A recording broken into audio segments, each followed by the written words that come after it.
Iran America మధ్య నెలకొన్న ఉద్రిక్తతలు మరోసారి ముదిరాయి. ఇరాన్పై ఒత్తిడిని పెంచుతూ ఆ దేశం వైపు ఒక భారీ నౌకాదళాన్ని పంపుతున్నట్లు అమెరికా అధ్యక్షుడు ట్రంప్ సంచలన ప్రకటన చేశారు. ముఖ్యంగా ఇరాన్ తన అణు కార్యక్రమాన్ని పునరుద్ధరిస్తే తీవ్ర పరిణామాలు ఉంటాయని ట్రంప్ హెచ్చరించారు. ఇరాన్ కూడా అంత స్థాయిలో స్ట్రాంగ్ రిప్లై ఇచ్చింది. అయితే ఇరాన్లో గత కొన్ని నెలలుగా కొనసాగుతున్న నిరసనలు, అణిచివేత చర్యల నేపథ్యంలో అమెరికా ఈ కఠిన నిర్ణయం తీసుకున్నట్లు చెబుతున్నారు. మరో 2 ప్రపంచ దేశాల మధ్య యుద్ధం తప్పదా? అవును, అమెరికా, ఇరాన్ మధ్య యుద్ధ మేఘాలు కమ్ముకుంటున్నాయి. పెద్ద సంఖ్యలో అమెరికా యుద్ధ నౌకలు ఇరాన్ దిశగా కదులుతున్నాయని స్వయంగా ఆ దేశ అధ్యక్షుడు డొనాల్డ్ ట్రంప్ ప్రకటించారు. దీనికి అంతే స్ట్రాంగ్గా తమ వేలు ట్రిగ్గర్ పైనే ఉందని ఇరాన్ ఇస్లామిక్ రెవల్యూషనరీ గార్డ్స్ హెచ్చరించింది. ఇరాన్పై సైనిక చర్యను చేపట్టే ఆప్షన్ కూడా తమ ఎదుట ఉందని ట్రంప్ మొదటి నుంచే చెప్తున్నారు.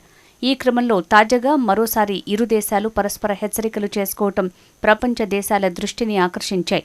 ఫలితంగా మళ్లీ అమెరికా, ఇరాన్, ఇజ్రాయెల్ సైనిక ఘర్షణ జరుగుతోందనే ప్రచారానికి బలం చేకూరుతోందన్న అభిప్రాయం వ్యక్తమవుతోంది. దావోస్లో జరిగిన ప్రపంచ ఆర్థిక ఫోరం సదస్సు నుంచి తిరిగి స్వదేశానికి పయనమవుతూ ట్రంప్ కీలక వివరాలు ప్రకటించారు. చాలా యుద్ధ నౌకలపై పెద్ద సంఖ్యలో అమెరికా సైన్యం గల్ఫ్ ప్రాంతంలో ఇరాన్ వైపుగా కదులుతున్నారని ఆయన వెల్లడించారు. ఏమీ జరగకుండా ఆపడమే తన ఉద్దేశమని, తాము ఇరాన్ను చాలా నిశితంగా పరిశీలిస్తున్నామని ట్రంప్ చెప్పుకొచ్చారు. ప్రభుత్వ వ్యతిరేక నిరసనకారులను హత్య చేయటాన్ని ఇక మీదట ఆపాలని ఇరాన్ను ట్రంప్ మరోసారి హెచ్చరించారు. పనిలో పనిగా న్యూక్లియర్ ఉత్పత్తి చేయాలన్న ఆలోచనను విరమించుకోవాలని కూడా ఇరాన్కు ట్రంప్ సూచించారు. అమెరికా సైనికుల మోహరింపు కేవలం ఇరాన్ను కట్టడి చేయటానికి తప్ప సైనిక చర్య కోసం కాదని సెలవిచ్చారు ట్రంప్. ఒకవేళ యురేనియం శుద్ధి కార్యక్రమాన్ని ఇరాన్ మళ్లీ మొదలుపెడితే అమెరికా తప్పక స్పందిస్తుందని స్పష్టం చేశారు. ఇరాన్లోని ఏ ప్రదేశంలో యురేనియం శుద్ధి కార్యక్రమాన్ని నిర్వహించినా అక్కడికి వెళ్లి దాడి చేస్తామని స్ట్రాంగ్ వార్నింగ్ ఇచ్చారు.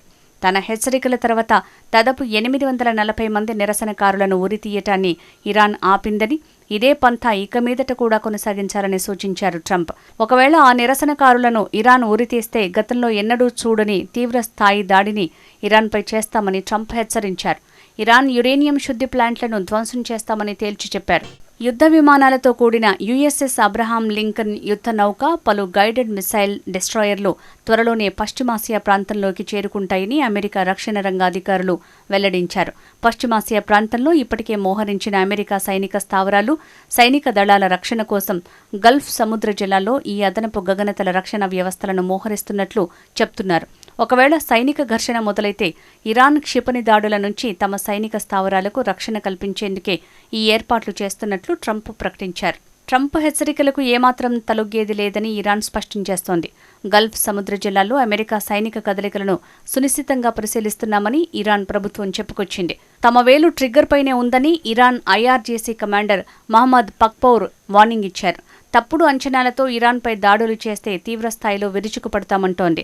Iran supreme leader Ayatollah Ali Khamenei నుంచి ఆదేశాలు అందిన వెంటనే శత్రువులపై విరుచుకుపడతామని తేల్చి చెప్పింది. ఈసారి సైనిక ఘర్షణకు సిద్ధంగా ఉన్నామని మహమ్మద్ పక్పౌర్ తెలిపారు. ఇరాన్పై అమెరికా దాడి చేస్తే ఊరుకోబోమని, పశ్చిమాసియా ప్రాంతంలో ఉన్న అన్ని అమెరికా సైనిక స్థావరాలపై దాడులు చేస్తామని ఆ దేశ హై ర్యాంకింగ్ మిలిటరీ అధికారి జనరల్ అలీ అబ్దుల్లాహి ఆలియాబాదీ హెచ్చరించారు. అంతేకాకుండా అమెరికా ప్రభావం కలిగిన అన్ని ప్రాంతాలను లక్ష్యంగా చేసుకుంటామన్నారు.